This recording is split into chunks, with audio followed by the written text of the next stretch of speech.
what will be the more important to cure this patient is to allow the access to allotransplantation for the maximum of patients.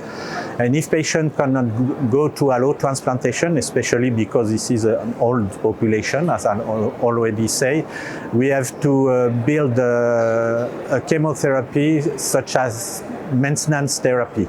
And I think that this therapy will be based on CD1, 2, 3 molecules, and also probably a combination of these molecules with proteasome inhibitors that are very efficient, BCL2 inhibitors that are also very efficient, and we know the use of these molecules in old patients, especially to treat acute myeloblastic leukemia.